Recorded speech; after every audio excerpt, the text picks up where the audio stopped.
Hello and what is up YouTube? My name is Jacob Toman and welcome to today's Toman's Tome. We are taking a look today at Genesis 1 verses 1 and 2, and we're going to do a comparative reading in Hebrew, Greek, and English and take a look at some of the different things that we can learn from reading through the scriptures in the original languages and how those translations impact our own interpretation and our own translation as things get rendered into English. If you are new to the channel, then I encourage you to like, subscribe, and ding the bell to be notified about future discussions just like this one.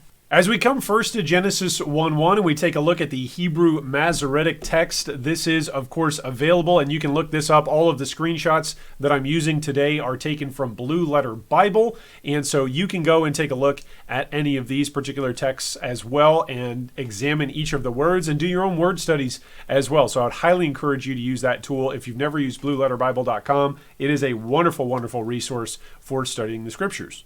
Now, if you've never looked at a Hebrew text before, a couple of things to note in some of the differences between Hebrew and English, just some broad differences. First off, you read Hebrew from right to left rather than from left to right in traditional English. So for instance, our header here where it says Genesis 1:1, we're reading from left to right, Hebrew Masoretic text. If we are reading this in Hebrew, we would start text, Masoretic, Hebrew 1:1, Genesis, right? You read right to left when you are reading Hebrew text. Which means that our first word that we actually take a look at here is actually reshith. That is the first word, it's the furthest word to the right of our text as we're looking at the Hebrew text. So the text as we read right to left is Reshith Elohim bara eth shamayim eth eretz. The pronunciation of Hebrew words is very, very important. And if you see a lot of little dots and a lot of little lines inside the Hebrew text, it's because the larger strokes that you see are the consonants. That is the building block of a word in Hebrew text. The dots and the little lines that you see, those are going to be the vowel indicators for pronunciation. Oftentimes, as you're studying Hebrew, it means when you are looking for the particular translation of a word, or rather the meaning of a word, or the repetition of a word, it is going to be to find the three key consonants. The vast majority of Hebrew words are built on three consonants. That's the construct of a Hebrew word. So if you can find the three letters that make up the word, then oftentimes you can find exactly what it is that you're looking for in the word, and you can look for repetitions, or you can look for different variations of how that word is going to be used, whether that word has got a prefix or a suffix on it. That is all going to be based off of what is the root of the word. And if you ever do study Hebrew in depth, as you are learning to identify and to study words in Hebrew, then finding the three root letters of a word is going to become very, very important to you. It is very, very important in translation. It's very, very important because depending on if there is a letter that gets added on, either as a prefix or as a suffix onto the word, that is going to change the meaning of the word if that is a word that is based on those first three letters. So for instance, if there's four letters in a word, is it the first three letters that are actually the root word, or is it the last three letters that are the root word? Continually, if there's five letters, is it the first three? Is it the middle three? Is it the last three? Where is it that the root word is found, and what is it that's augmenting or changing or giving us other modifiers to that word? Identifying that is very, very important as you study and as you read Hebrew. Now, we might be tempted, as we often are with so many different wonderful tools like Blue Letter Bible, or like our study Bibles, or like Bible software that we might have available to us, to take a look and do a different word study maybe, and look through the different instances of a particular word and how it occurs and how it's being used. However, for the purpose of today's video and today's discussion as we dive into Genesis 1, I am going to refrain from looking forward at how words get used. And there's a couple of reasons why I'm going to refrain from jumping forward or doing any kind of in-depth word study on future uses of words. There's a couple of reasons. The first reason why is because as we're being introduced into the text and as we're being introduced into this story that is unfolding here in Genesis 1 verses 1 and 2, it would be incredibly unfaithful to the origin and to the text as it is given to us to look ahead. For instance, if you're reading a book, it's counterintuitive for you to jump to the middle of the book in order to understand a character who is introduced or a place that is introduced in the first chapter.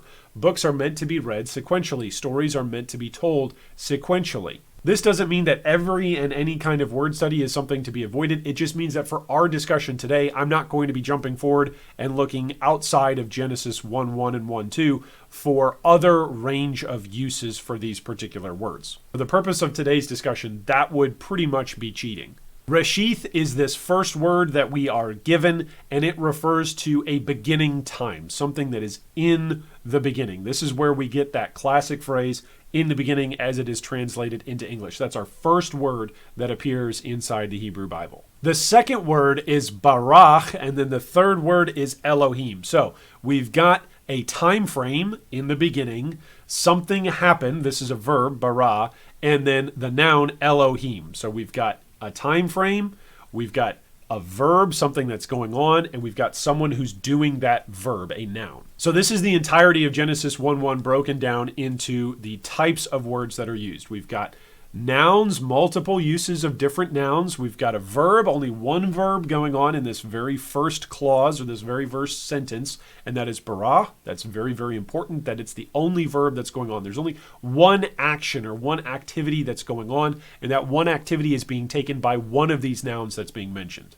Now, these nouns that are being mentioned, whether it's Elohim or whether it's Eretz, there's different ranges that could be, right? A noun can be a person, a place, or a thing. In this case, it's true as well in Hebrew. That we've got a person, Elohim, and then we've got a place, Eretz, which is going to be translated for us in English as earth. And then we've got another noun, Shamayim, which is going to be translated for us in English most of the time as the heavens or heaven. So we've got this one active character who's doing something, who's baraching, who is actively involved in this place that is being made, that is being barached. So we've got a person, Elohim, doing something, barach, in a place, Shamayim and Eretz. When we jump over to the Greek Septuagint, it's amazing to see the consistency here between the Hebrew and the Greek as we get things started in Genesis 1:1. In the Greek, we've got a preposition is what starts us off with, and in Greek, one of the big differences between Greek and Hebrew is that we're back to reading left to right.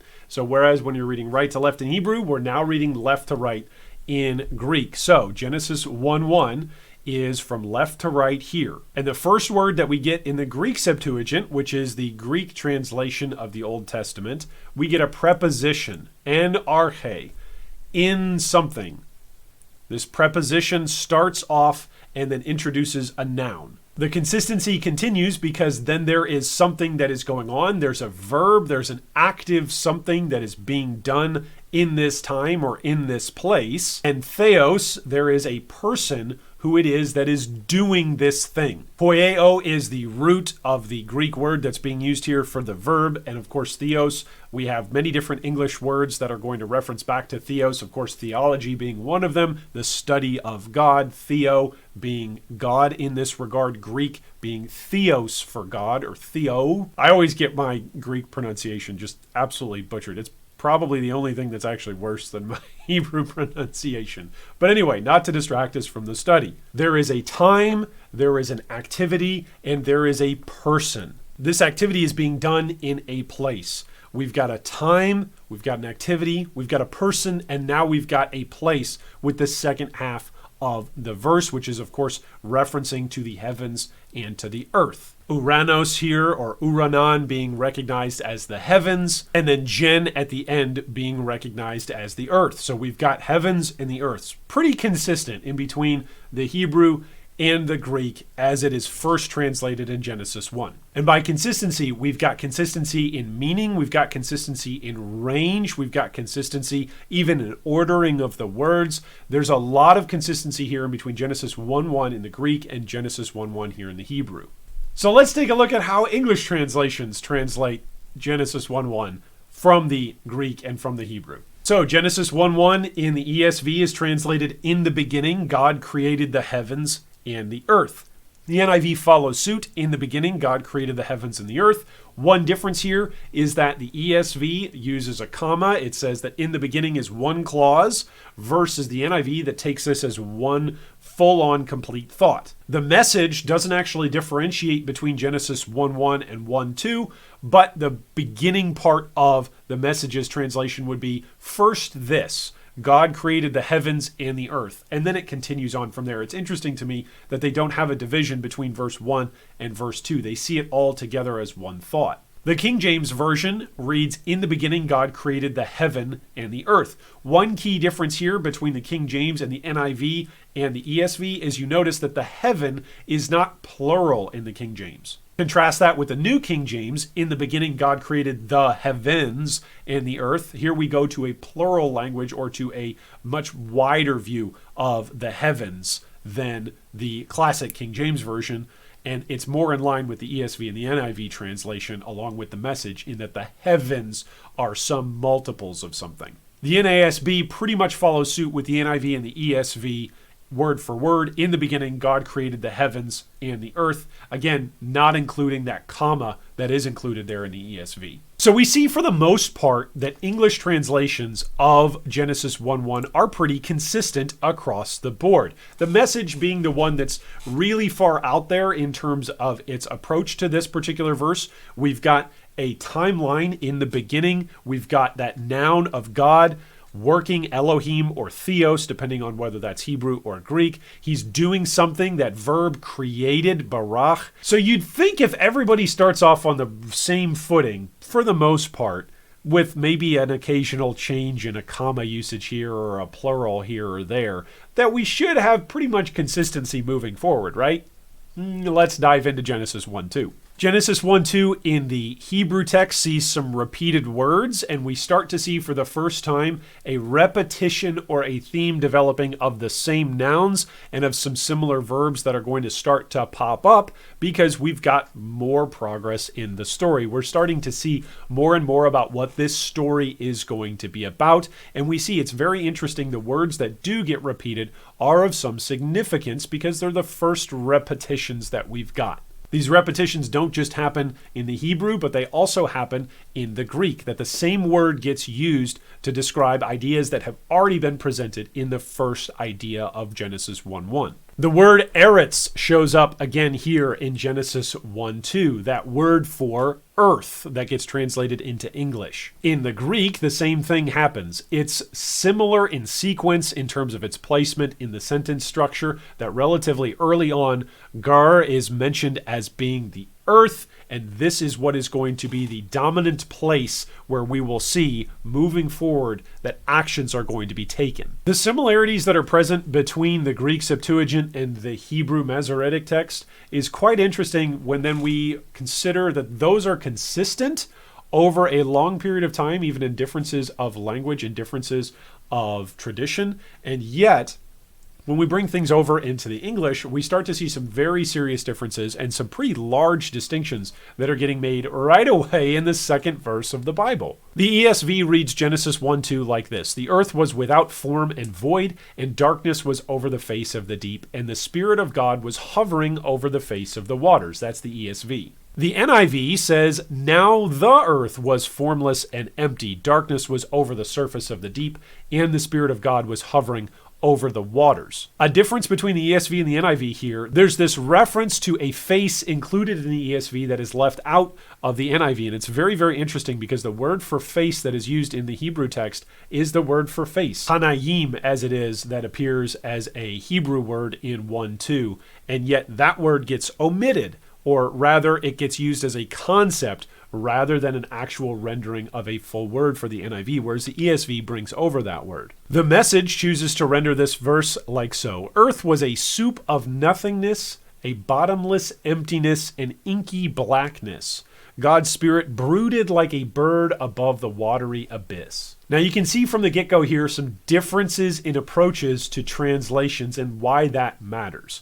You might say that the Message is more message-based. The Message is oftentimes aiming at the meaning of a particular text and is aiming to embellish or even increase some of the rather informative aspects of a scene that we might be able to hopefully be able to mentally paint a picture using the Message, whereas something like the ESV or the NIV is looking to do a much more what is known as a wooden translation, a much more rigid translation, bringing over word for word exactly what it is that's being stated, not just conceptually, but verbatim in the words. Although as soon as I said that, like a moment ago we just pointed out, there's already some words that the NIV is dropping off and some words that the ESV is emphasizing. So again, we've got more divergence here. The King James reads 1-2 like this: "And the earth was without form and void, and darkness was upon the face of the deep.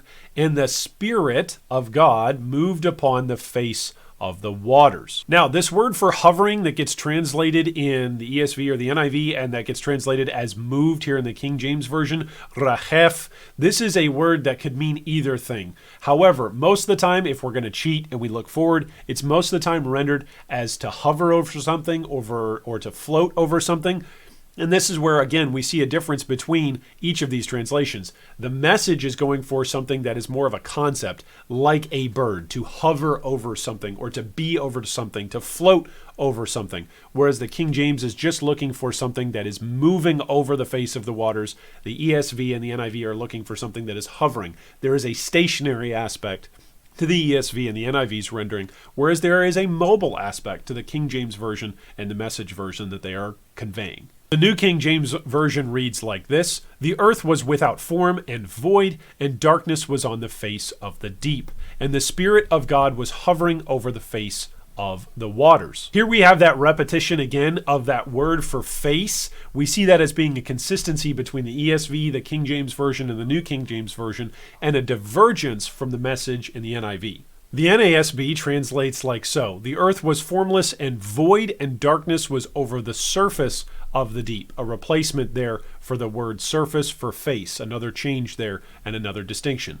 Continuing on, "And the Spirit of God was moving over the surface of the waters." Now this is interesting because we've got this same word in English, surface, being used in NASB and surface being used by the NIV, and yet they're using them in two different places. The NIV references the surface of the deep in regards to darkness.